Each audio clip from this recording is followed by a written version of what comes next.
ವಸುದೇವಸುತಂ ದೇವಂ ಕಂಸಚಾಣೂರಮರ್ದನಂ ದೇವಕೀ ಪರಮಾನಂದಂ ಕೃಷ್ಣಂ ವಂದೇ ಜಗದ್ಗುರುಂ. ಶ್ರೀಕೃಷ್ಣಂ ವಂದೇ ಜಗದ್ಗುರುಂ. ಈ 16ನೇ ಅಧ್ಯಾಯದಲ್ಲಿ ಭಗವಂತ ಬರೀ ಅಸುರಿ ಗುಣಗಳನ್ನೇ ಅತಿ ಹೆಚ್ಚಾಗಿ ಹೇಳ್ತಾ ಹೋಗ್ತಾನೆ. ಯಾಕೆ ಅಸುರಿ ಗುಣಿಗಳನ್ನೇ ಹೆಚ್ಚಾಗಿ ಹೇಳ್ತಾನಪ್ಪ ಅಂತಂದ್ರೆ, ನಮಗ್ ಗೊತ್ತಾಗ್ಬೇಕು ಅದರಿಂದ ಏನೇನು ತೊಂದರೆ ಆಗತ್ತೆ, ಹಾಗೂ ನಾವು ಅದರಿಂದ ಹೇಗೆ ಹೊರಗಡೆ ಬರಬೇಕು, ಹಾಗೂ ನಮ್ಮಲ್ಲಿ ಇದ್ರೆ ನಾವು ಅದನ್ನ ತಿದ್ದಿ ತೀಡಿ ನಮ್ಮನ್ನ ನಾವು ಸುಂದರ ಮಾಡ್ಕೊಳ್ಳೋದು ಹೇಗೆ ಅಂತ ಗೊತ್ತಾಗ್ಬೇಕು ಅನ್ನೋ ಒಂದೇ ಒಂದು ಕಾರಣದಿಂದ ಭಗವಂತ ಅಸುರಿ ಗುಣಗಳನ್ನ ಇಲ್ಲಿ ಅತಿ ಹೆಚ್ಚಾಗಿ ಹೇಳ್ತಾ ಹೋಗ್ತಾನೆ. ಹಾಗೆ ಅಸುರಿ ಸಂಪತ್ತು, ಅವರ ಸ್ವಭಾವ, ಅವರ ನಡವಳಿಕೆ, ಅವರ ಗುಣ ಸ್ವಭಾವ ಎಲ್ಲವನ್ನ ಎಳೆ ಎಳೆಯಾಗಿ ಬಿಚ್ಚಿಡ್ತಾ ಹೋಗ್ತಾನೆ. ಯಾಕೆ ಇಲ್ಲಿ ಇಷ್ಟೊಂದು ಡೀಟೇಲ್ ಆಗಿ ಅವಶ್ಯಕತೆ ಇತ್ತಾ ಅಂತ ನೋಡೋದಾದ್ರೆ ಹೌದು ಅಂತಾನೆ ಹೇಳ್ತಾ ಹೋಗ್ತಾನೆ. ಯಾಕಪ್ಪ ಅಂತ ಅಂದ್ರೆ, ಈಗ ನಾವು ಚಿಕ್ಕವರಿದ್ದಾಗ ನಮ್ಗೆಲ್ಲ NSS ತಪ್ಪಿದ್ರೆ ಈ NCC ಕ್ಯಾಂಪ್‌ಗಳೆಲ್ಲ ಹೋದಾಗ ಈ ಪಾರ್ಕ್ ಕ್ಲೀನ್ ಮಾಡೋದಿಕ್ಕೆ ಅಥವಾ ಶಾಲೆ ಆವರಣ ಕ್ಲೀನ್ ಮಾಡೋದಿಕ್ಕೆ ಬಿಡ್ತಾ ಇದ್ರು. ಅದ್ರಲ್ಲಿ ಹೇಳೋರು, ನೀವು ಗಿಡವನ್ನ ಅಂದ್ರೆ ಅದ್ರಲ್ಲೂ ಎಸ್ಪೆಷಲಿ ಈ ಸಣ್ಣ ಸಣ್ಣ ಮುಳ್ಳಿರೋ ಗಿಡಗಳು ಬರ್ತಾ ಇತ್ತು. ಆ ಗಿಡನ ನೀವು ತೆಗಿಬೇಕಾದ್ರೆ ಸುಮ್ನೆ ಮೇಲ್ ತೆಗೆದ್ ಬಿಡ್ಬೇಡಿ. ತೆಗೆದ್ರೆ ಮತ್ತೆ ಒಂದ್ ವಾರದಲ್ಲಿ ಬಂದ್ಬಿಡತ್ತೆ. ಅದನ್ನ ನೀವು ಬುಡ ಸಮೇತ ಕೀಳ್ಬೇಕು ಅಂತ ಹೇಳೋರು ಅಲ್ವಾ? ಅದೇ ರೀತಿ ಇಲ್ಲಿ ನಾವು ಅಷ್ಟೇ ನಮ್ಮ ಮನೆ ಪಾರ್ಕ್ ಅನ್ನ ಕ್ಲೀನ್ ಮಾಡ್ಬೇಕಾರೋ ಅಥವಾ ನಮ್ಮನೆ ಪಾಟ್‌ಗಳನ್ನ ಕ್ಲೀನ್ ಮಾಡ್ಬೇಕಾರೋ ನಾವಲ್ಲಿ ಬೇಡದೇ ಇರೋ ಗಿಡಗಳಿದ್ರೆ ಅದನ್ನ ಬುಡ ಸಮೇತ ಕಿತ್ತು ಹಾಕ್ತಿವಿ. ಯಾಕೆ ಅಂದ್ರೆ ಅದು ಮತ್ತೆ ಬರ್ಬಾರ್ದು. ಅದು ಬಂದ್ರೆ ಏನಾಗುತ್ತೆ ಅಂದ್ರೆ ಮತ್ತೆ ಮತ್ತೆ ಅದೇ ಹರಡ್ಕೊಳ್ತಾ ಇರುತ್ತೆ, ಅದೇ ಕೆಲ್ಸ ಆಗತ್ತೆ. ಅದೇ ಬೇರೆ ಸಮೇತ ನಾವು ಕಿತ್ತು ಹಾಕ್ಬಿಟ್ರೆ ಮತ್ತೆ ಬರೋದಿಲ್ಲ ಅಂತ ಅಲ್ವಾ? ಅದೇ ರೀತಿ ಇಲ್ಲೂ ಅಷ್ಟೇ ಭಗವಂತ ಯಾಕೆ ಇಷ್ಟೊಂದು ಆಳವಾಗಿ ಸುದೀರ್ಘವಾಗಿ ಕೊಡ್ತಾ ಇದ್ದಾನೆ ಅಂತಂದ್ರೆ, ಇನ್ನೇನು ಹೆಚ್ಚು ಕಮ್ಮಿ 16 ಅಧ್ಯಾಯ ಮುಗ್ದು ಹೋದ್ರೆ ಇನ್ನು ಉಳಿಯೋದೇ 17 ಮತ್ತು 18 ಇನ್ನೆರಡು ಅಧ್ಯಾಯ ಅಷ್ಟೇ ಇರೋದು. ಹಾಗಾಗಿ ನಿನ್ನಲ್ಲಿರುವ ಎಲ್ಲ ಕೆಟ್ಟ ಗುಣಗಳನ್ನ ಬಿಟ್ಬಿಡು. ಯಾಕೆ ಅಂತಂದ್ರೆ ಭಗವದ್ಗೀತೆಯನ್ನ ಮುಟ್ಟೋದೇ ಒಂದು ಪುಣ್ಯ ಅಂತ ಹೇಳ್ತಾ ಹೋದ್ರೆ, ಆ 700 ಶ್ಲೋಕನ ಓದೋದು ಒಂದು ಪುಣ್ಯ.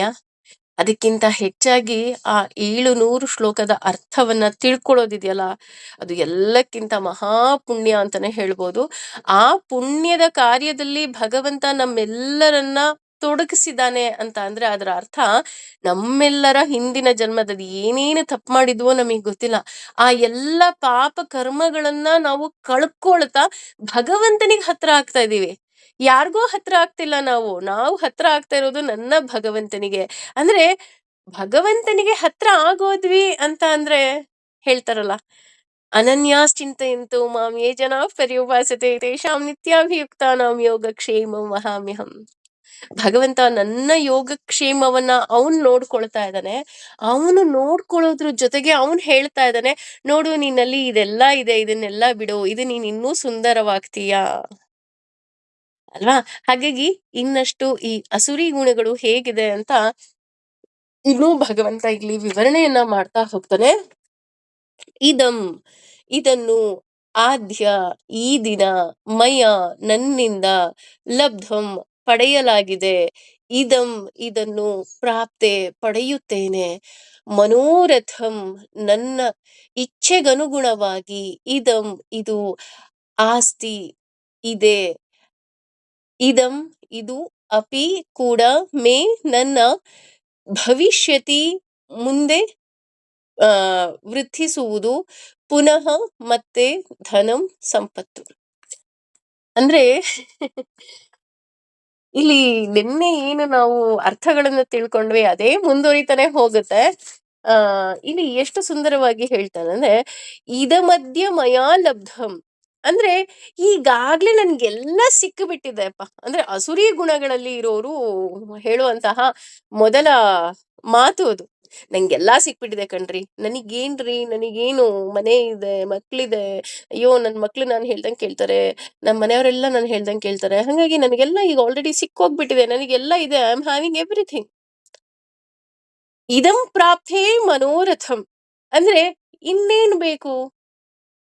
ಎಲ್ಲ ಅಂದ್ರೆ ನನಗೇನು ಬೇಕೋ ನನಗ್ ನೋಡಿ ನನಗೇನ್ ಬೇಕಾದ್ರೂ ನಾನು ಈಗ್ಲೇ ತಗೊಂಡ್ಬಿಡ್ತೀನಿ. ನನಗಷ್ಟು ಶಕ್ತಿ ಇದೆ, ನನಗಷ್ಟು ಕೆಪಾಸಿಟಿ ಇದೆ. ಅಂದ್ರೆ ಇಲ್ಲಿ ಯಾಕೆ ಇಲ್ಲಿ ನಾನು, ನನ್ನಿಂದ, ನನ್ನದೇ ಅಂತ ಹೇಳ್ತಾರೆ ಅಂತ ಅಂದ್ರೆ, ಇವರ ಭಾವ ಹೇಗಿರುತ್ತೆ ಅಂದ್ರೆ, ನನ್ನ ಹತ್ರ ಈಗ ಆಲ್ರೆಡಿ ಎಲ್ಲ ಇದೆ. I am having everything. ಮತ್ತೆ ನನಗೇನ್ ಬೇಕೋ ನನಗೆ ಎಲ್ಲ ಕೊಳ್ಳುವಂತಹ ಶಕ್ತಿ ಇದೆ. ಇನ್ನು ಮುಂದೆನೂ ನನಗೆ ಏನೇನ್ ಬೇಕೋ ನನಗೆಲ್ಲ ಸಿಕ್ಕುತ್ತೆ. ನಾನು ಇರೋದೇ ಹಾಗೆ ಅಂತ. ಅಂದ್ರೆ ಹೆಚ್ಚು ಕಮ್ಮಿ ಓವರ್ ಕಾನ್ಫಿಡೆನ್ಸ್ ಅಂತ ಏನ್ ಹೇಳ್ತಾರೆ, ಆ ಓವರ್ ಕಾನ್ಫಿಡೆನ್ಸ್ ಇವರಲ್ಲಿ ಅತಿ ಹೆಚ್ಚಿರುತ್ತೆ. ಹಾಗೂ ಇವರ ಬಯಕೆಗಳಿಗೆ ಎಂಡ್‌ಲೆಸ್ ಅಂತ ಇರುತ್ತೆ. ಹಂಗಂದ ತಕ್ಷಣ ನಮ್ಮ ಮನಸ್ಸಲ್ಲಿ ಬರುತ್ತೆ, ಇಲ್ಲ ಮ್ಯಾಮ್ ಅವ್ರು ತುಂಬಾ ಅನುಕೂಲವಾಗಿದ್ದಾರೆ. ಅವ್ರು ತುಂಬಾ ಚೆನ್ನಾಗಿದ್ದಾರೆ.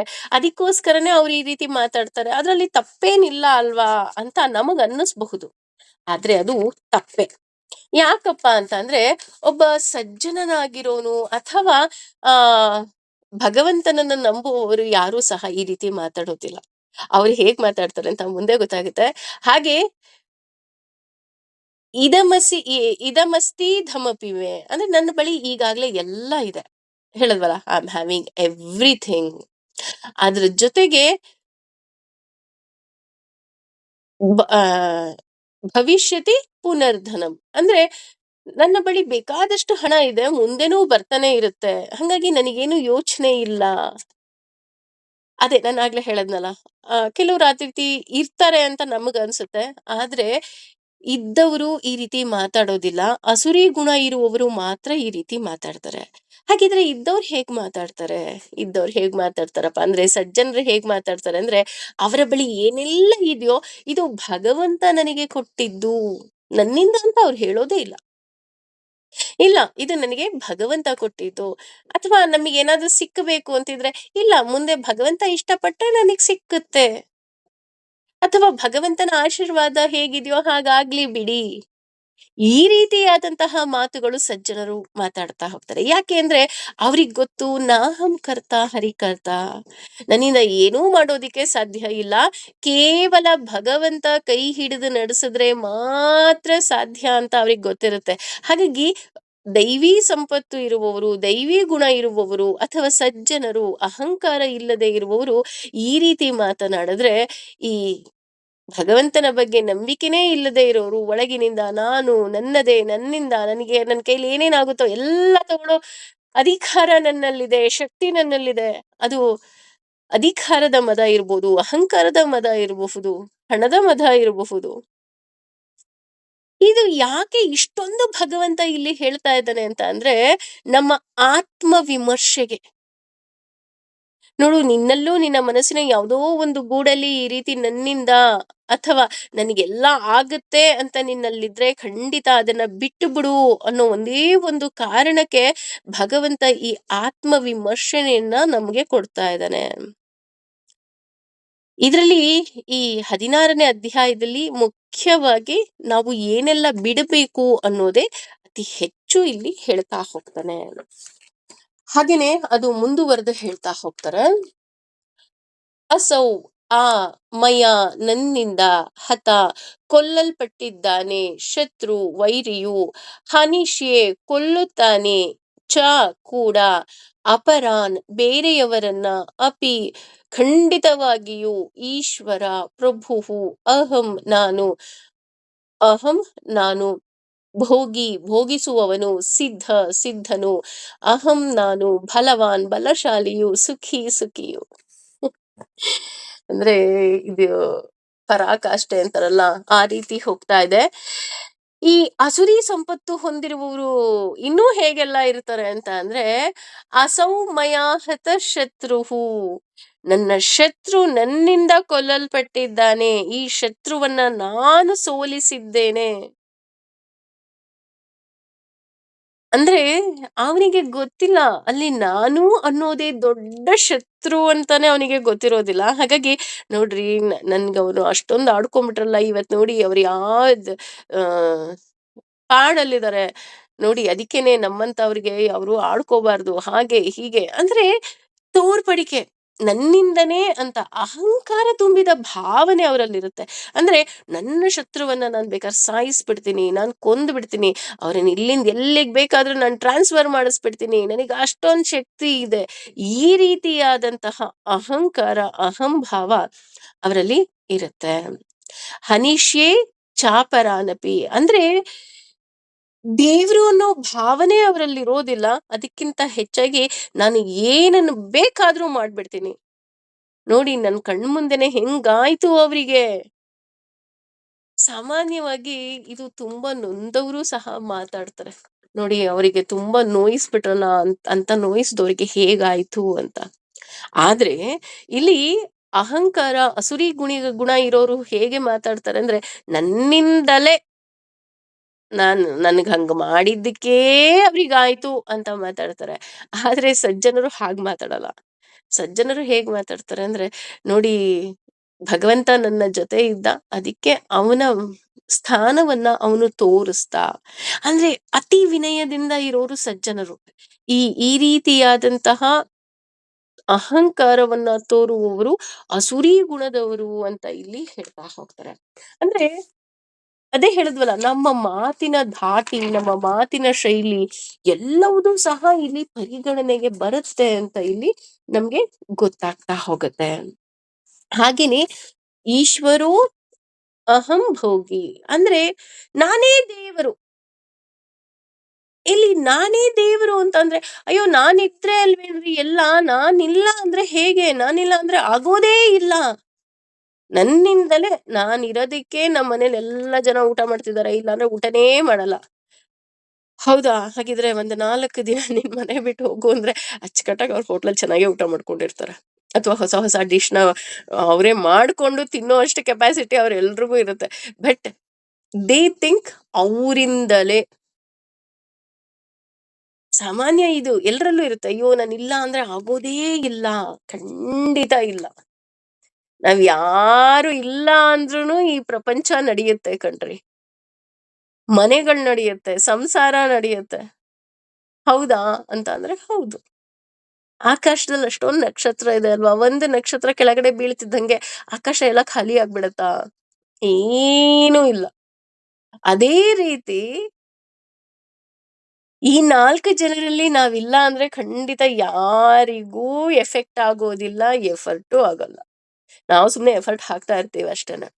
ಹಾಗಾಗಿ ಇಲ್ಲಿ ನಾನೇ ದೇವ್ರು ಅಂತಲೂ ಸಹ ಕೆಲವರು ಭಾವಿಸಿರ್ತಾರೆ. ನಾವು ಕೆಲವರನ್ನ ನೋಡಬಹುದು, ಹೆಸರಿಲ್ಲ. ನನಗೆ ನಮಸ್ಕಾರ ಮಾಡಿ, ನನಗೆ ಶರಣಾಗಿ, ನನ್ನಿಂದನೇ ಎಲ್ಲ, ನಾನಿಲ್ಲ ಅಂದ್ರೆ ಆಗೋದೇ ಇಲ್ಲ. ಇಲ್ಲ. ಖಂಡಿತ ಇಲ್ಲ. ಭಗವಂತ ಇಲ್ಲ ಅಂದ್ರೆ ಆಗೋದಿಲ್ಲ ಬಿಟ್ರೆ, ಯಾರಿಲ್ಲ ಅಂದ್ರೂನು ಸಹ ನಡೆಯುತ್ತೆ. ಹಾಗೆ ಅಹಂಭೋಗಿ. ನಾನು ಆಗ್ಲೇ ಎಲ್ಲ ಎಂಜಾಯ್ ಮಾಡ್ಬಿಟ್ಟಿದೀನಿ. ನಾನು ಭೋಗಿಸ್ಬಿಟ್ಟಿದೀನಿ. ನನ್ನ ಬಳಿ ಎಲ್ಲ ಇದೆ. ಆದ್ರೆ ನಮಿಗ್ ಗೊತ್ತಿಲ್ಲ.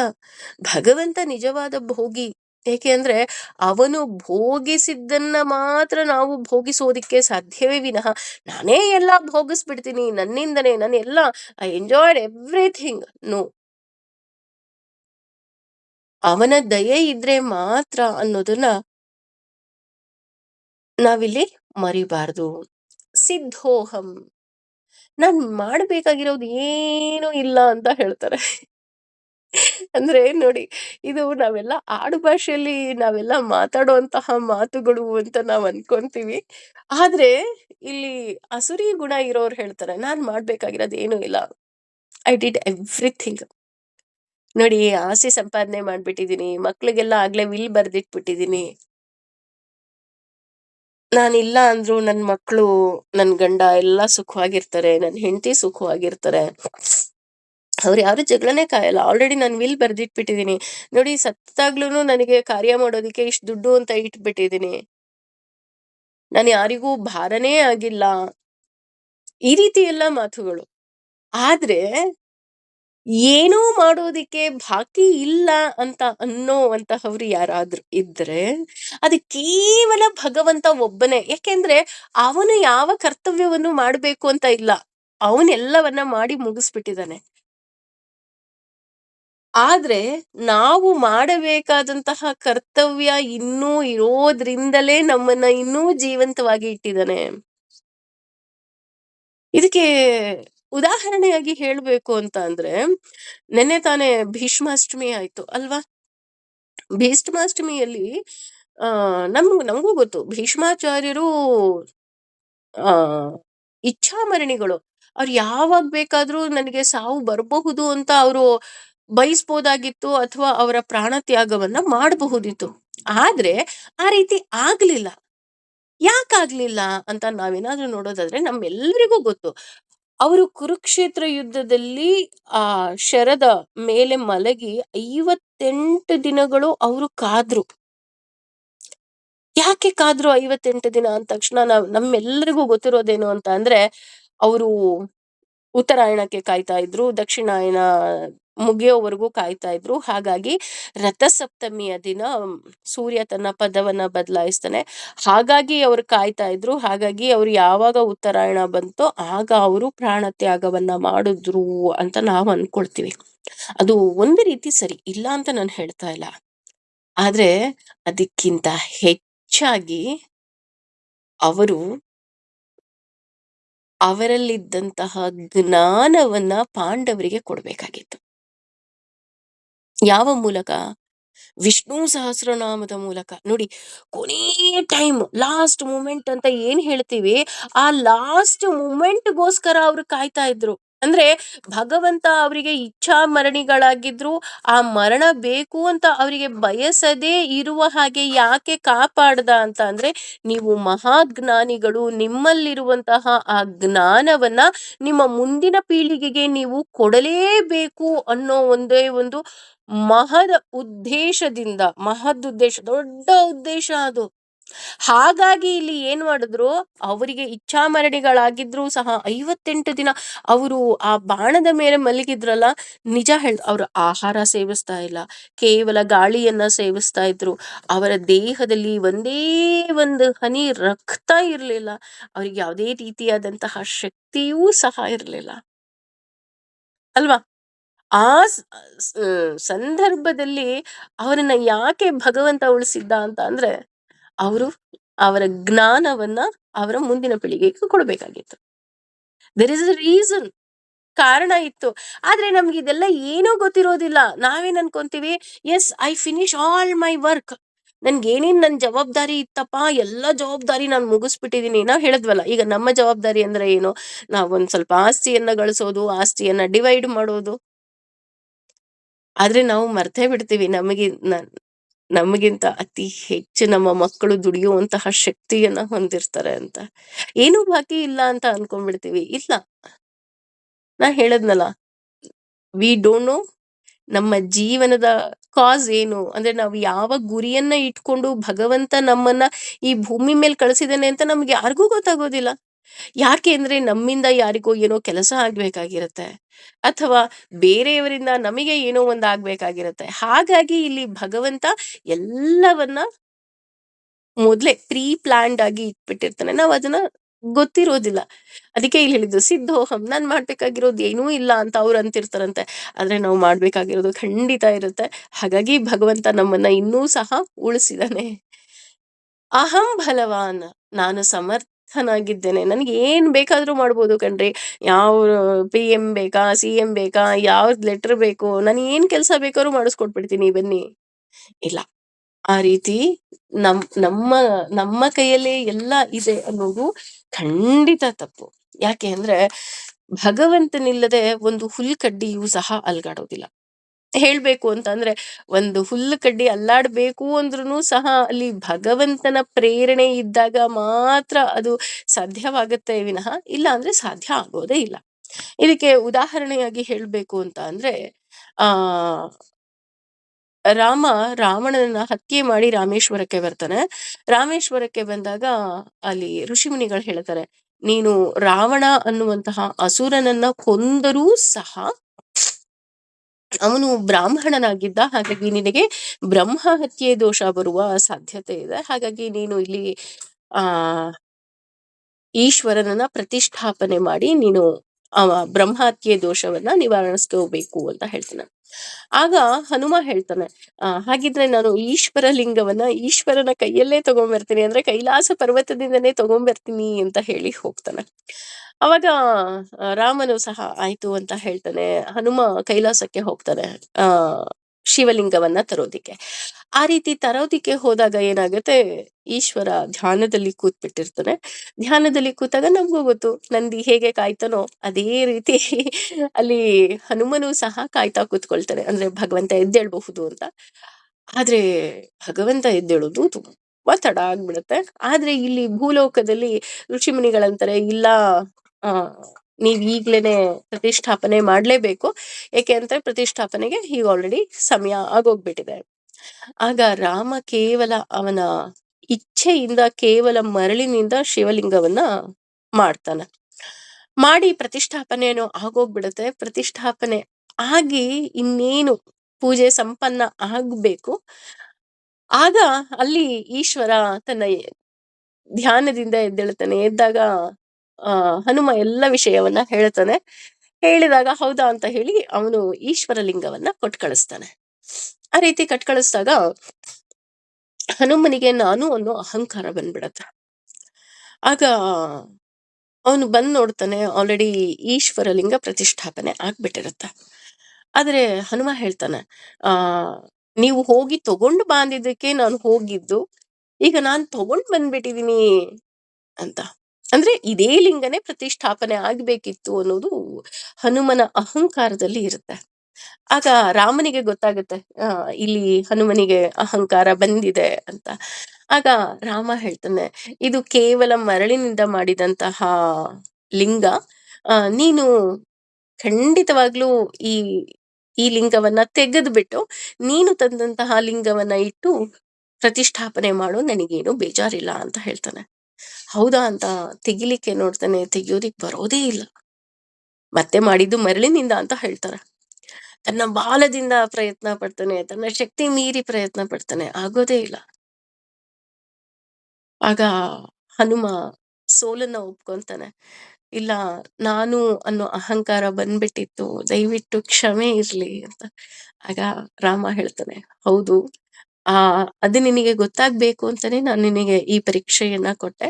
ಆದ್ರೆ ನೀನು ತಂದಂತಹ ಲಿಂಗವನ್ನ ಇಲ್ಲೇ ಪಕ್ಕದಲ್ಲೇ ಇಡು, ಇದಕ್ಕೂ ಸಹ ಪೂಜೆ ಪುನಸ್ಕಾರವೋ ಆಗತ್ತೆ ಅಂತ ಹೇಳ್ತಾರಂತೆ. ಈಗ್ಲೂ ಸಹ ರಾಮೇಶ್ವರದಲ್ಲಿ 2 ಲಿಂಗ ಇದೆ. ಒಂದು ರಾಮ ಪ್ರತಿಷ್ಠಾಪನೆ ಮಾಡಿದ್ದು, ಇನ್ನೊಂದು ಹನುಮ ಕೈಲಾಸದಿಂದ ತಂದಿದ್ದು ಅಂತ ಹೇಳ್ತಾ ಹೋಗ್ತಾರೆ. ಅಂದ್ರೆ ಇಲ್ಲಿ ಯಾಕೆ ಈ ಕತೆ ಬಂತು ಅಂತ ಅಂದ್ರೆ, ನನಗೇ ಬಲ ಇದೆ ಅಂತ ಅನ್ಕೊಳ್ಳೋದು ತಪ್ಪು ನೋಡಿ. ಅಂದ್ರೆ ನಮ್ಮಲ್ಲಿ ಯಾವುದೇ ರೀತಿಯಾದಂತಹ ಬಲ ಇರ್ಬೋದು, ವಿದ್ಯೆಯ ಬಲ ಇರಬಹುದು, ಅಥವಾ ಹಣದ ಬಲ ಇರ್ಬೋದು, ಜನದ ಬಲ ಇರ್ಬೋದು, ಯಾವುದೇ ಬಲ ಇದ್ದರೂ ಸಹ ಅದು ಭಗವಂತ ಕೊಟ್ಟಿದ್ದು ಅಷ್ಟೆ. ಭಗವಂತ ಇವತ್ತು ನನ್ನಿಂದ ಯಾವುದನ್ನ ಬೇಕಾದ್ರೂ ಕಸ್ಕೋಬಹುದು. ರೂಪವನ್ನ ಕಸ್ಕೋಬಹುದು, ಹಣವನ್ನ ಕಸ್ಕೋಬಹುದು, ವಿದ್ಯೆಯನ್ನ ಕಸಿದುಕೊಳ್ಬಹುದು.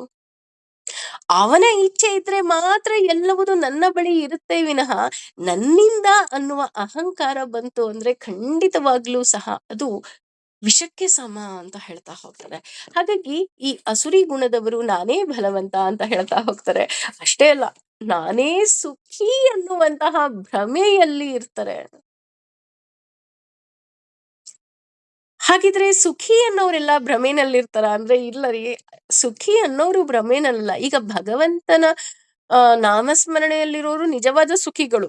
ಆದ್ರೆ ಇವರು ಏನ್ ಮಾಡ್ತಾ ಇರ್ತಾರೆ, ಹೊರಗಡೆಯ ಸುಖವನ್ನೇ ನಿಜವಾದ ಸುಖ ಅಂತ ತಿಳಿದುಕೊಂಡ್ಬಿಟ್ಟಿರ್ತಾರೆ. ಹಾಗಾಗಿ ಇದೇ ಜೀವನ ಅಂತ ಅನ್ಕೊಂಡ್ಬಿಟ್ಟಿರ್ತಾರೆ. ಒಂದ್ ಕಡೆ ತುಂಬಾ ಸುಂದರವಾಗಿ ವಿವರಣೆ ಕೊಡ್ತಾ ಹೋಗ್ತಾರೆ.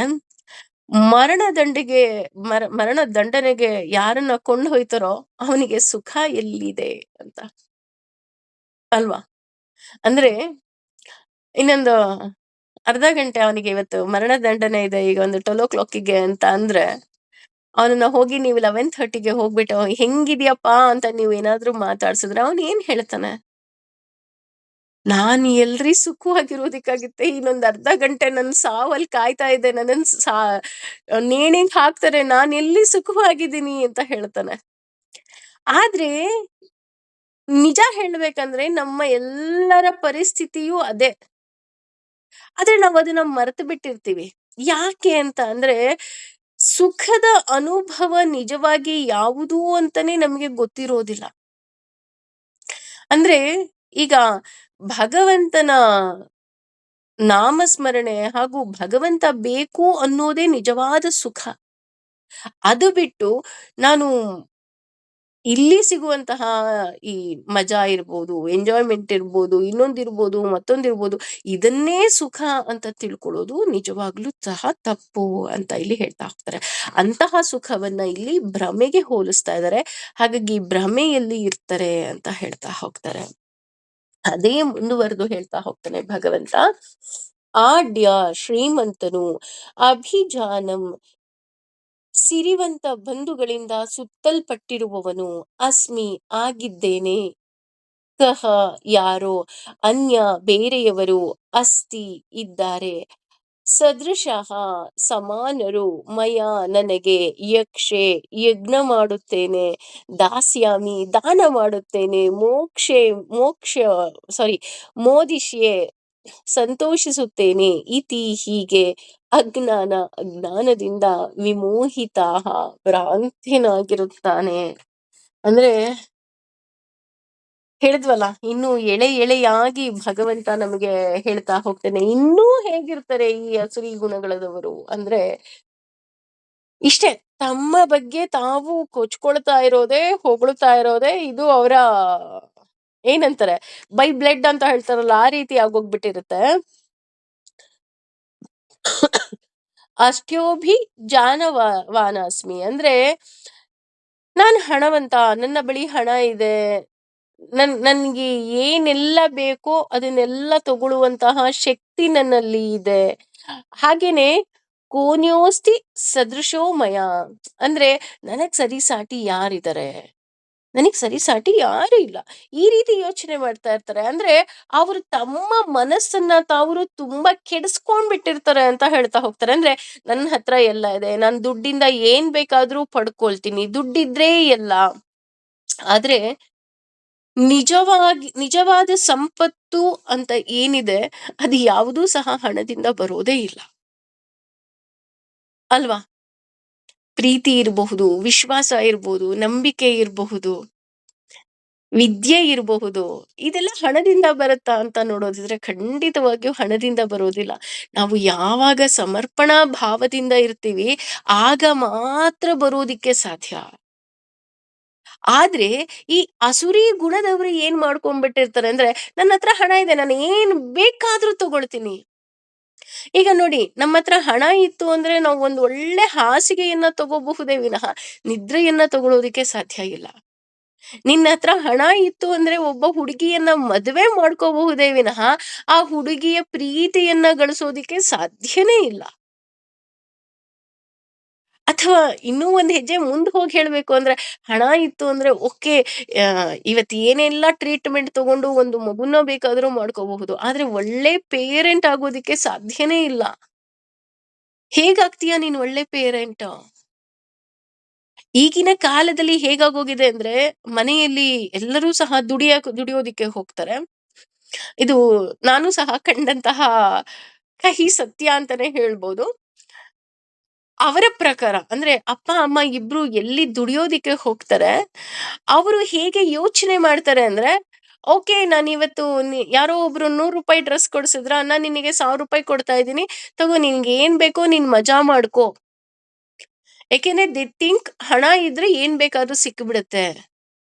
ಅಥವಾ ಅವರು ಇಲ್ಲಿಗೆ ಹೋಗ್ತಾ ಇದಾರ, ಎಲ್ಲೋ ಒಂದು ಆ ಟ್ರಿಪ್ ಹೋಗ್ತಾ ಇದಾರ, ತಗೋ ನೀನ್ ದುಡ್ಡು ತಗೋ, ನೀನ್ ಫಾರಿನ್ ಟ್ರಿಪ್ಪಿಗೆ ಹೋಗು, ಈ ರೀತಿ. ಅಥವಾ ಹೋಟೆಲ್ಗಳಿಗೆ ಹೋಗ್ತಾರೆ. ನನಗೆ ನಿಜವಾಗ್ಲೂ ಹೊಟ್ಟೆ ಉರಿಯೋದೆ ಅಲ್ಲಿ. ಯಾಕೆ ಅಂತಂದ್ರೆ ಏನು ಬೇಕೋ ಎಲ್ಲ ಆರ್ಡರ್ ಮಾಡ್ತಾರೆ. ಆರ್ಡರ್ ಮಾಡ್ಬಿಟ್ಟು ಏನನ್ನೂ ಸಹ ಫಿನಿಶ್ ಮಾಡೋದಿಲ್ಲ, ಅಂದ್ರೆ ಖಾಲಿ ಮಾಡೋದಿಲ್ಲ, ಎಲ್ಲವನ್ನ ಚೆಲ್ಬಿಟ್ಟು ಬರ್ತಾರೆ ಅಲ್ವಾ? ಎಷ್ಟು ಹೊಟ್ಟೆ ಉರಿಯುತ್ತೆ ಅಲ್ವಾ? ಅದನ್ನ ಬೆಳೆಯೋದಿಕ್ಕೆ ರೈತ ಎಷ್ಟು ಕಷ್ಟಪಟ್ಟಿರ್ತಾನೆ, ಅಥವಾ ಹೋಟೆಲ್ ಅವ್ರು ಪ್ರಿಪೇರ್ ಮಾಡೋದಿಕ್ಕೆ ಎಷ್ಟು ಕಷ್ಟಪಟ್ಟಿರ್ತಾರೆ. ಅನ್ನ ಪರಬ್ರಹ್ಮ ಸ್ವರೂಪ ಅಂತ ಗೊತ್ತಿರುತ್ತೆ. ಆದ್ರೆ ಎಲ್ಲ ವೇಸ್ಟ್ ಮಾಡ್ತಾರೆ. ಈವನ್ ಎಸ್ಪೆಷಲಿ ಇವಾಗಂತೂ ಇನ್ನು ಫಂಕ್ಷನ್‌ಗಳು ಶುರು ಆಯ್ತು. ಮದುವೆ, ಗೃಹ ಪ್ರವೇಶ. ನೀವು ಬೇಡ ಅಂದ್ರೆ ಬೇರೆಯವ್ರು ತಿಂತಾರೆ, ದಯವಿಟ್ಟು ಅನ್ನವನ್ನ ಹಾಕಿಸ್ಕೊಂಡು ಚೆಲ್ಬೇಡಿ. ಅಲ್ವಾ? ಯೋಚನೆ ಮಾಡಿ. ನಾನು ಯಾಕಿಲ್ಲಿ ಹೇಳಿದೆ ಅಂದ್ರೆ ಹಣದ ಮದ ಅವರಲ್ಲಿರುತ್ತೆ. ಆ ರೀತಿ ಹಣದಿಂದ ನಾನು ಏನ್ ಬೇಕಾದ್ರೂ ಪಡಿತೀನಿ ಅನ್ನುವಂತಹ ಮನಸ್ಥಿತಿ ಅವರಲ್ಲಿ ಇರುತ್ತೆ. ಅದರ ಜೊತೆಗೆ ಅವರು ಹೇಗಿರ್ತಾರೆ ಅಂತ ಅಂದ್ರೆ, ಅವರಿಗೆ ಬೇ ಅವರನ್ನ ಬಿಟ್ಟು ಬೇರೆ ಯಾರನ್ನೂ ಹೊಗಳಬಾರದು. ಈಗ ಸಪೋಸ್ ನೀವು ಅವ್ರ ಮುಂದೆ ಬೇರೆಯವ್ರು ಯಾರನ್ನಾರು ಹೊಗಳಿದ್ರೆ, ಅವರಿಗೆ ಇಷ್ಟ ಆಗೋದಿಲ್ಲ. ಇನ್ನೂ ಒಂದು ಹೆಜ್ಜೆ ಮುಂದೆ ಹೋಗಿ ಅವರೇ ಅಲ್ಲಿಂದ ಎದ್ದು ಹೋಗ್ಬಿಡ್ತಾರೆ. ಅಯ್ಯೋ! ಬೇರೆಯವ್ರು ಹೊಗಳೋದನ್ನ ನಾವೇನ್ರಿ ಕೇಳೋದು ಅಂತ ಅನ್ಕೊಂಡು. ಆ ರೀತಿ ಇರಬಾರ್ದು. ಅದೇ ರೀತಿ ಯಕ್ ಯಕ್ಷೇ ದಾಸ್ಯಾಮಿ ಮೋದಿಷ್ಯೆ ಅಂದ್ರೆ ಯಜ್ಞ ಯಾಗಾದಿಗಳನ್ನ ಮಾಡ್ತಾರೆ.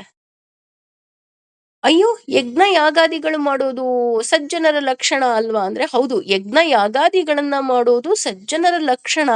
ಆದ್ರೆ ಇಲ್ಲಿ ಅವರು ಯಜ್ಞ ಯಾಗಾದಿಗಳನ್ನ ಹೇಗೆ ಮಾಡ್ತಾರೆ ಅಂತ ಅಂದ್ರೆ ಭಕ್ತಿಯಿಂದ ಅಲ್ಲ.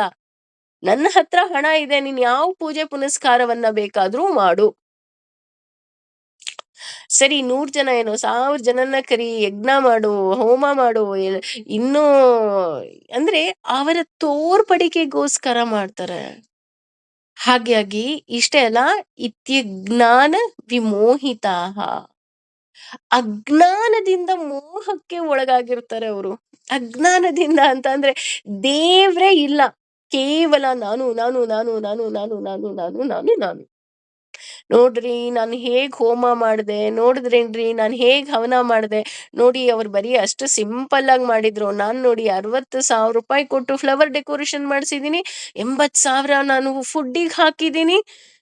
2,00,000 ಇನ್ವಿಟೇಷನ್ ಪ್ರಿಂಟ್ ಮಾಡ್ಸಿದೀನಿ. ಬರೀ ತೋರ್ಪಡಿಕೆ. ಇದಂ ನ ಮಮಃ ಇಲ್ವೇ ಇಲ್ಲ.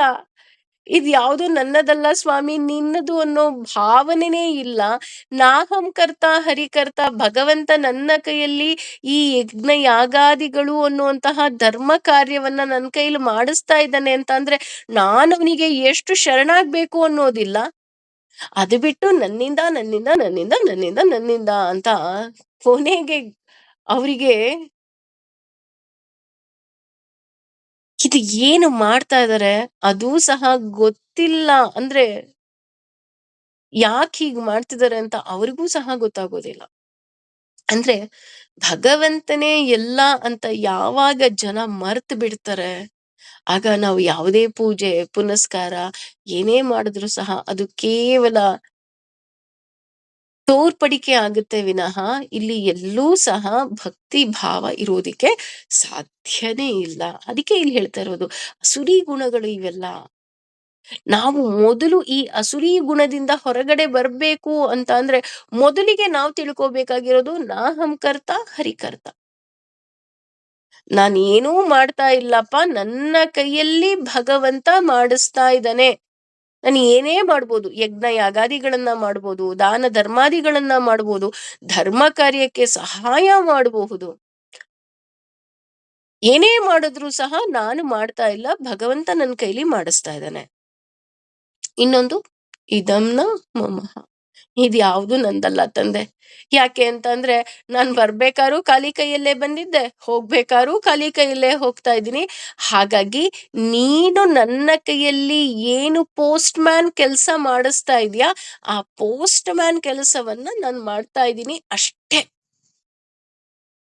I am just A post man.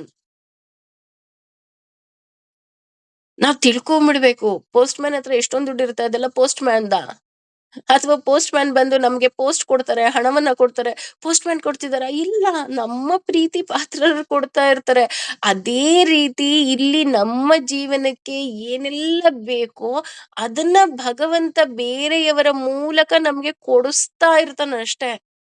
ಜ್ಞಾನ ಆಗಬಹುದು ಅಥವಾ ನಮ್ಮ ಆ ಬೇಕು ಬೇಡಗಳಿರಬಹುದು. ಎಲ್ಲವುದೂ ಸಹ ಭಗವಂತನ ಇಚ್ಛೆಯಿಂದ ಮಾತ್ರ ಅದು ಸಾಧ್ಯ ಆಗ್ತಾ ಇರುತ್ತೆ. ಪರಿಚಯ ಆಗ್ಬೇಕು, ಒಬ್ರು ನಮ್ಮನ್ನ ಪ್ರೀತಿಸ್ಬೇಕು ಅಂದ್ರೂನು ಅದಕ್ಕೆ ಕಾರಣ ಭಗವಂತನೇ. ಹಾಗಾಗಿ ನಾವು ಸಂಪೂರ್ಣ ಭಗವಂತನಿಗೆ ಶರಣಾಗ್ಬೇಕು. ಅದೇ ಮುಂದುವರೆದು ಇನ್ನೂ ಹೇಳ್ತಾ ಹೋಗ್ತಾನೆ. ಅನೇಕ ನಾನಾ ಬಗೆಯ ಚಿತ್ತ ಚಿತ್ತ ಚಾಂಚಲ್ಯದಿಂದ ವಿಭ್ರಾಂತಹ ಭ್ರಾಂತರಾದ ಮೋಹ ಮೋಹಗಳ ಜಾಲ ಬಲೆಯಿಂದ ಸಮಾವೃತಾಹ ಆವೃತ್ತರಾದ ಪ್ರಸಕ್ತಾಹ ಆಸಕ್ತರು ಕಾಮಭೋಗೇಶು ಇಂದ್ರಿಯ ಭೋಗಗಳಲ್ಲಿ ಪತಂತಿ ಬೀಳುತ್ತಾರೆ ನರಕೆ ನರಕದಲ್ಲಿ ಅಶೌಚ ಅಶೌಚವಾದ ಅಂದ್ರೆ ಅನೇಕ ಚಿತ್ತ ವಿಭ್ರಾಂತಹ ಚಂಚಲ ಸ್ವಭಾವದವರು, ಒಂದ ಶಾಶ್ವತವಾದ ಒಂದು ಥಾಟ್ ಇರೋದಿಲ್ಲ ಅಥವಾ ನಿಶ್ಚಿತವಾದ ಮನಸ್ಸೇ ಇರೋದಿಲ್ಲ. ಹಾ ದೇವಸ್ಥಾನಕ್ ಹೋಗೋಣ ಕಣ್ರಿ, ಹಾ ದೇವಸ್ಥಾನಕ್ ರೆಡಿ ಆಗ್ತದೆ, ಬೇಡ ಬೇಡ ಹೋಟ್ಲಿಗೆ ಹೋಗ್ಬಿಡೋಣ, ಹಾ ಹೋಟ್ಲಿಗೆ ಹೋಗೋಣ, ಬೇಡ ಅಲ್ಲೆಲ್ಲೋ ಹೋಗೋಣ ಇಲ್ಲೆಲ್ಲೋ ಹೋಗೋಣ, ಇನ್ನೇನೋ ಮಾಡ್ಬೇಡ ಅದು ಮಾಡ್ಬಿಡೋಣ. What they are doing, what they are thinking ಯಾರಿಗೂ ಗೊತ್ತಿಲ್ಲ. ಚಂಚಲ ಯುಕ್ತವಾದ ಮನಸ್ಸಿರುತ್ತೆ. ಹಾಗಿದ್ರೆ ಅದು ತಪ್ಪು ಅಂತ ನಮಗ್ ಗೊತ್ತಲ್ವಾ? ಅದನ್ನ ಹೇಗೆ ಸರಿ ಮಾಡ್ಕೊಳ್ಳೋದು?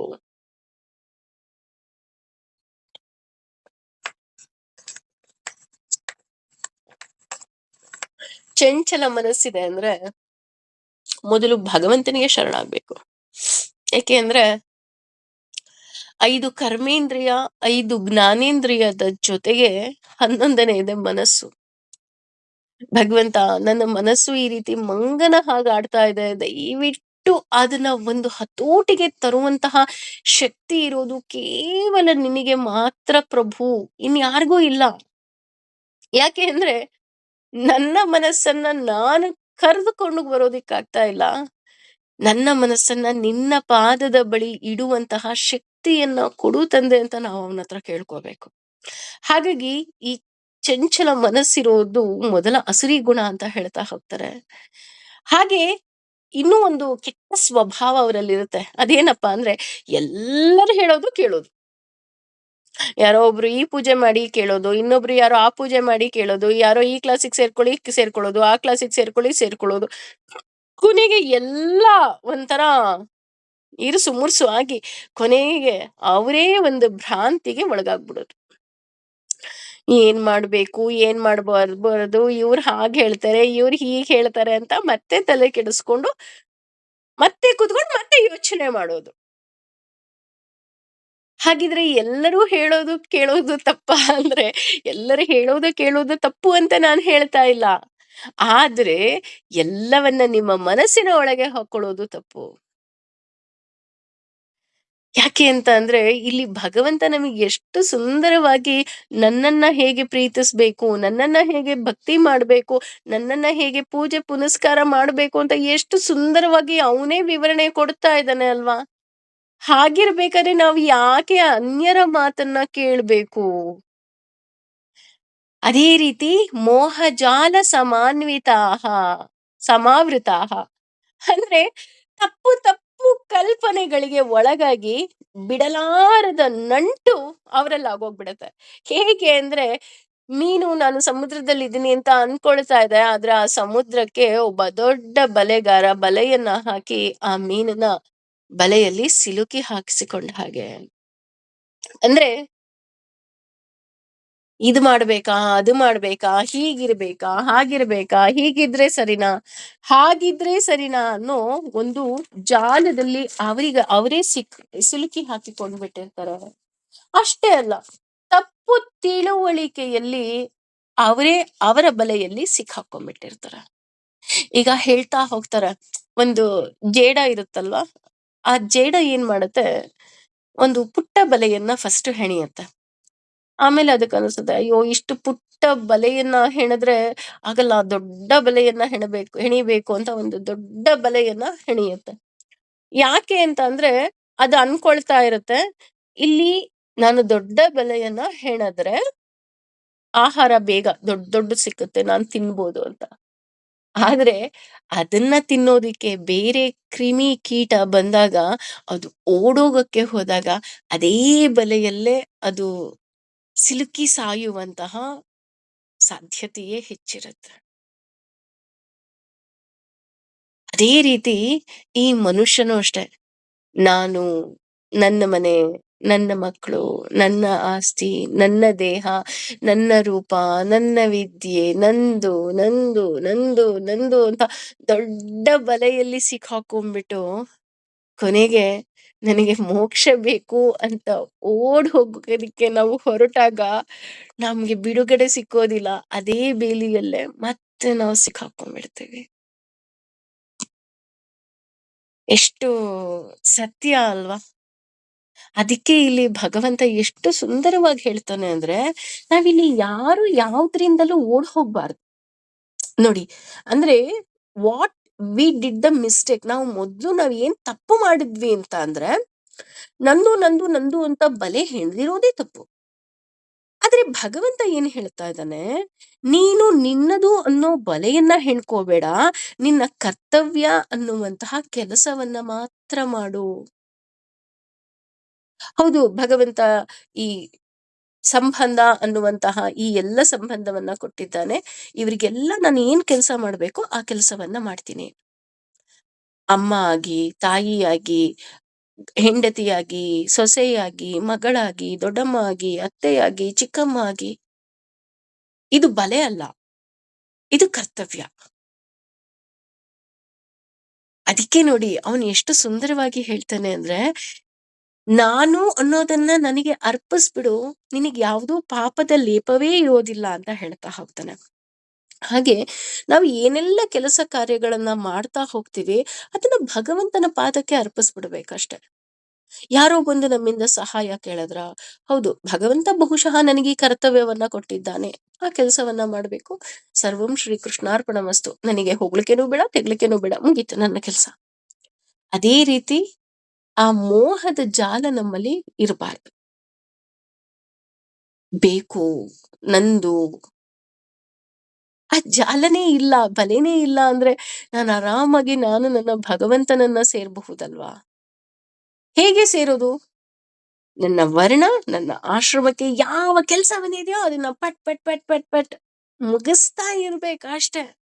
ಯಾಕೆ ಇದನ್ನ ಪ್ರತಿ ಸೆಷನ್ ಅಲ್ಲೂ ಇರುತ್ತೆ ಅಂತ ಅಂದ್ರೆ, ನಮ್ಮ ಮನಸ್ಸು ಮರ್ತು ಹೋಗ್ಬಿಡುತ್ತೆ ಇದನ್ನ. ಅದು ದಿನ ಅದಕ್ಕೆ ಪ್ರಿಂಟ್ ಆಗ್ಬೇಕು ಡೈಲಿ. ನೋಡು, ಇದು ನಿನ್ನ ಕರ್ತವ್ಯ, ಇದು ನಿನ್ನ ವರ್ಣಕ್ಕೆ, ನಿನ್ನ ಆಶ್ರಮಕ್ಕೆ ಬಂದಿರೋದು, ನೀನು ಮಾಡು. ಮೊದಲನೇ ಲೆಸನ್. ಎರಡನೇದು, ಸರ್ವಂ ಶ್ರೀಕೃಷ್ಣ ಅರ್ಪಣಮಸ್ತು, ಭಗವಂತ ಇದ್ಯಾವುದು ನಂದಲ್ಲಪ್ಪ, ನಿಂದು.